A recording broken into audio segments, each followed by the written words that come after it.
Hi hello friends, welcome back to our channel. ఈరోజు వచ్చేసి మన వీడియోలో నేను పిస్తా షెల్స్ తోటి ఒకటి క్రాఫ్ట్ చేస్తున్నాను. ఆ క్రాఫ్ట్ ఎలా చేశాను ఏంటి అన్న దాని గురించి నేను చూపిస్తానమాట. ఫస్ట్ కొన్ని నేను కలెక్ట్ చేసుకున్న పిస్తా షెల్స్ని తీసి ఇలా అంటే వాటికి ఉన్న కొంచెం డస్ట్, దుమ్ము, సాల్ట్ అలా ఉంటాయి కదా, అవన్నీ క్లీన్ చేసేసుకుంటున్నాను అనమాట, పొట్టు అవన్నీ. అండ్ ఈ పిస్తా షెల్స్ అంత పొడిగా ఉండాలన్నమాట, ఎక్కడ తడి అన్నది ఉండకూడదు. అండ్ తర్వాత నా దగ్గర ఉన్న అక్రైలిక్ పెయింట్స్లో నేను white colour acrylic paint and pink colour ఒకటి తీసుకున్నాను అనమాట. యాక్చువల్గా నేను తీసుకోవడం అయితే వైట్ అండ్ పింక్ తీసుకున్నాను, బట్ నేను పింక్ ఒక్కటే యూస్ చేశాను. వైట్ని అంత యూస్ చేయాల్సిన అవసరం రాలేదు నాకు పింకే సరిపోయింది అని అనిపించింది. సో నేను వైట్ని జస్ట్ అక్కడ పక్కన పెట్టేసుకున్నాను. అండ్ ఇప్పుడైతే నేను పింక్ పెయింట్ని ఓపెన్ చేసి ఒక్కొక్క షెల్కి వేసేస్తానమాట. అది ఎలా వేయాలో కూడా నేను మీకు చూపిస్తాను. దీంట్లో కూడా కొన్ని టిప్స్ ఉంటాయండి ఎలా వేయాలి అన్నది.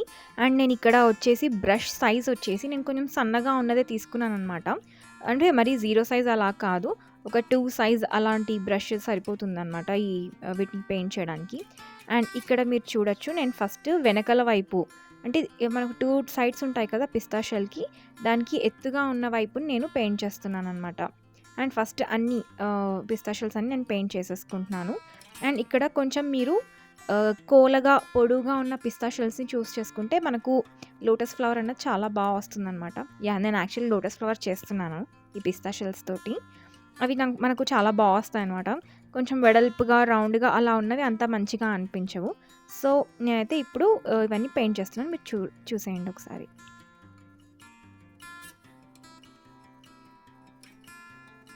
అండ్ నేను ఇలా అన్ని పెయింట్ చేసేసుకున్నాను పిస్తా షెల్స్ని. అండ్ ఫస్ట్ పెయింట్ చేసి ఉంటాను కదా, అది అన్ని పెయింట్ చేసరికి ఫస్ట్ పెయింట్ చేసింది కొంచెం ఆరిపోయిందనమాట పైన వైపు. సో నేను దాన్ని పట్టుకొని ఇలా లోపల వైపు కూడా నేను పెయింట్ చేస్తున్నాను. మనకు యాక్చువల్గా పైన వైపు పెయింట్ చేయడం చాలా ఈజీ అనమాట, లోపల కొంచెం కష్టం అనిపిస్తుంది. అండ్ ఎక్కువ పెయింట్ కూడా పడుతుంది మనకు, కొంచెం జాగ్రత్తగానే చేసుకోవాలి. మనకు ఈ అక్రైలిక్ పెయింట్ అన్నది చేతికి అంటింది కదా, అది ఇబ్బంది ఏమి ఉండదండి. మనము వెంటనే వాటర్ తోటి కడిగేసుకుంటే వెళ్ళిపోతుంది ఆ పెయింట్ అన్నది, అసలు హార్మ్ఫుల్ ఏం కాదు మనకు. అండ్ ఇంకొకటి ఏంటంటే, యాజ్ సచ్ నేను కౌంట్ చేసి తీసుకోలేదు ఈ పిస్తా షెల్స్ని. జస్ట్ యావరేజ్గా కొన్ని ఇన్ని పిస్తా షెల్స్ అయితే సరిపోతుంది అన్నట్లుగా నేను కొన్ని యావరేజ్గా తీసేసుకున్నాను. అండ్ ఇవి పెయింట్ వేసిన తర్వాత మనకు ఎక్కువసేపు ఏం పట్టదు డ్రై అవ్వడానికి, జస్ట్ ఒక 10-15 మినిట్స్లో ఇదంతా డ్రై అయిపోతుంది అనమాట పెయింట్ అన్నది మనకు. సో నేను ఒక 15 మినిట్స్ వాటిని అలా వదిలేసాను. 15 మినిట్స్ తర్వాత మనకి ఇలా డ్రై అయిపోయాయి అనమాట. చాలా కలర్ఫుల్గా ఉన్నాయి. నేను వైట్ పెయింట్ యూజ్ అవుతుంది అని అనుకున్నాను, బట్ పిస్తా షెల్స్ గోల్డెన్ కలర్లో ఉండేసరికి నాకు పింక్ పెయింట్ ఒక్కటే సరిపోయిందండి. వైట్ నేను అసలు యూజ్ కూడా చేయలేదు. అండ్ తర్వాత మా ఇంట్లో జస్ట్ ఒక చిన్న అట్టముక్క ఉంటే నా అట్టముక్క తీసుకున్నాను. అండ్ తర్వాత ఇది ఒక డబ్బా మూత ఉన్నింది, ఆ డబ్బా మూత కూడా తీసుకొని నేను ఒక రౌండ్ అన్నది తీసుకుంటున్నాను అనమాట. ఈ సర్కిల్ అనేది మరీ చిన్నగా ఉండకూడదు, కొంచెం పెద్ద సర్కిల్ తీసుకుంటే మేలు. నేనైతే ఇది తీసుకున్నాను, నాకు ఇది కరెక్ట్గా సరిపోతుంది అని అనిపించింది ఉన్న షెల్స్కి. అంటే నాకు బాగుంటుంది పువ్వు ఈ సైజులో ఉంటే అని అనిపించి నేను ఈ సైజ్ రౌండ్ తీసుకొని కట్ చేసేసుకుంటున్నాను ఇలా డ్రా చేసుకొని. అండ్ నేను యావరేజ్గా అంటే అందాజ్గా ఒక మధ్యలో ఇది సెంటర్ పాయింట్ అన్నట్లుగా పెట్టుకున్నాను.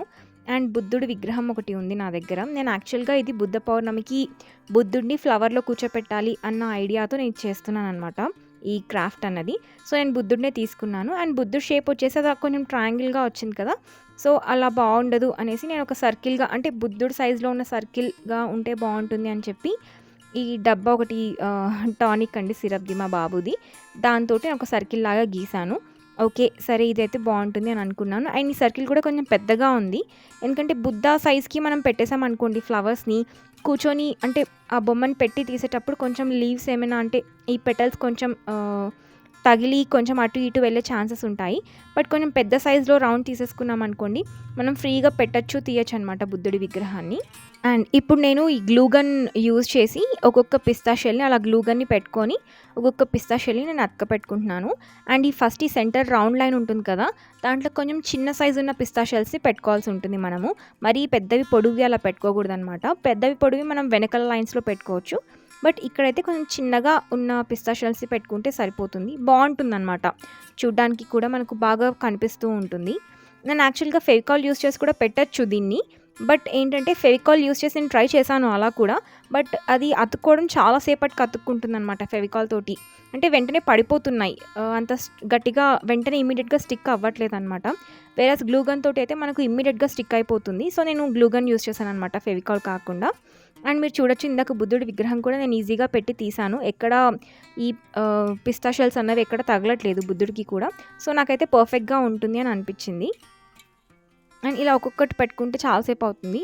ఇది మనకు కొన్ని సెకండ్స్ వరకు వేడివేడిగా ఉంటుంది కదా గ్లూ గన్. సో అందుకనేసి నేను ఒక 3, 4 అలా పెట్టేసి ఇలా షెల్స్ అన్నవి నేను పెట్టేస్తున్నాను. అండ్ ఇంకొకటి ఏంటంటే పెట్టేటప్పుడు మనం షెల్స్ని కొంచెం స్ట్రైట్గా ఉండేటట్లు చూసుకోవాలి. ఇక్కడ చూసారా నేను 2 షెల్స్ పెట్టాను, అది పక్కకు వచ్చేసాయి అతుక్కున్నట్లు. అలా కాదు, కొంచెం ఇండివిజువల్గా స్ట్రైట్గా ఉండేటట్లుగా మనం చూసుకోవాలన్నమాట. అండ్ ఇంకొకటి ఏంటంటే ఈ సెంటర్ లైన్లో ఉన్న షెల్స్ వచ్చేసి స్ట్రైట్గా ఉండాలి. అండ్ సెకండ్ లైన్లోటివి కొంచెం యాంగిల్ అన్నది మనం చేంజ్ చేయాలన్నమాట. ఒక 25 degrees యాంగిల్లో పెట్టాలి, అతక పెట్టాలి. అండ్ థర్డ్ లైన్ వచ్చేసి కొంచెం 45 degrees యాంగిల్లో అలా మనం యాంగిల్ చేంజ్ చేస్తూ వెళ్ళాలన్నమాట. అంటే చాలా ఈజీగానే ఉంటుంది, మనకు కష్టమేం అనిపించదు. జస్ట్ అలా పెట్టుకుంటూ వెళ్ళిపోయాను నేనైతే. ఎక్కడెక్కడ గ్యాప్ దొరికిందో అక్కడ పెట్టుకుంటూ వెళ్ళిపోయాను.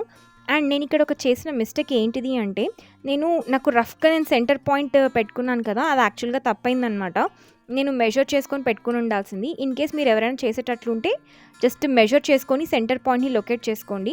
నేను సెంటర్ పాయింట్ని రఫ్గా పెట్టేసినందువల్ల నాకు ఒక సైడ్ ఏమో అన్నీ ఫిల్ అయిపోయాయి పెటల్స్, ఇంకొక సైడ్ చూసారా ఎంటీ స్పేస్ అన్నది వచ్చేసింది. అండ్ కొంచెం సిమెట్రీ అన్నది చేంజ్ అయిందనమాట ఫ్లవర్ది. నాకు అంత అనిపించలేదు, బట్ స్టిల్ చూడ్డానికి అయితే బాగుంది అని చెప్పి నేను దీన్ని అలానే పెట్టేసుకున్నాను. ఇది డ్రా చేసుకున్న సర్కిల్ మీద ఇంకా కొంచెం గ్యాప్ ఉండేసరికి నేను కొన్ని మళ్ళీ పిస్తా షెల్స్ తీసుకొని కొన్నిటికి పెయింట్ చేసి నేను మళ్ళీ స్టిక్ చేసుకున్నాను అనమాట. అది నాకు కొంచెం ఎక్స్ట్రా పని అయింది. మీరు ఇక్కడ చూడొచ్చు, ఒకసారి ఏమో కొన్నే పెటల్స్ వచ్చాయి, ఇంకొక సైడ్ ఏమో ఎక్కువ పెటల్స్ వచ్చేసాయి కదా. అది నాకు కొంచెం ఎసిమెట్రీగా అయిందనమాట ఫ్లవర్, బట్ స్టిల్ చూడడానికి బాగుంది అని చెప్పేసి నేను అలానే ఉంచేసుకున్నాను. అండ్ కొంచెం ఎక్స్ట్రా న్యాచురల్ లుక్ యాడ్ చేయడానికి నేను ఎల్లో కలర్ అక్రైలిక్ పెయింట్ని ఇక్కడ మధ్యలో అప్లై చేస్తున్నాను అనమాట. కొంచెం న్యాచురల్గా ఉంటే బాగుంటుంది కదా చూడ్డానికి అని చెప్పి. అండ్ ఈ మధ్యలో ఎల్లో కలర్ డ్రై అయ్యే లోపు నేను బార్డర్స్లో గ్రీన్ కలర్ కూడా వేసేద్దాం అనుకుంటున్నాను. ఇన్ కేస్ ఇలా సైడ్ నుంచి చూసా కూడా మనకు రియల్ లోటస్ ఫ్లవర్ లాగా లుక్ ఉంటే బాగుంటుంది అని చెప్పేసి.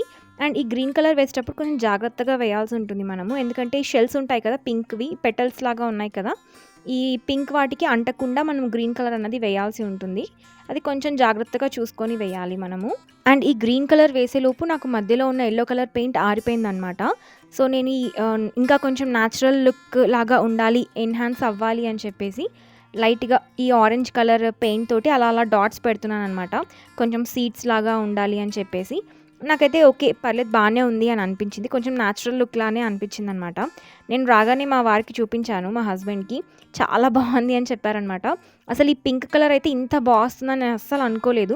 ఒక మంచి క్రీమ్ కలర్లో ఉన్న పిస్తా షెల్స్కి ఆ పింక్ కలర్ వేసేసరికి ఒక చాలా బ్యూటిఫుల్ ప్లజెంట్ పింక్ కలర్ వచ్చేసింది అనమాట. నాకు చాలా బాగా అనిపించింది. అండ్ ఈ బుద్ధుడిని ఫ్లవర్లో కూర్చోపెట్టుకొని నేను ఆ బుద్ధ పౌర్ణమిని చాలా బాగా సెలబ్రేట్ చేసుకున్నాను అండ్ బాగా డెకరేట్ కూడా చేసుకున్నాను అనమాట.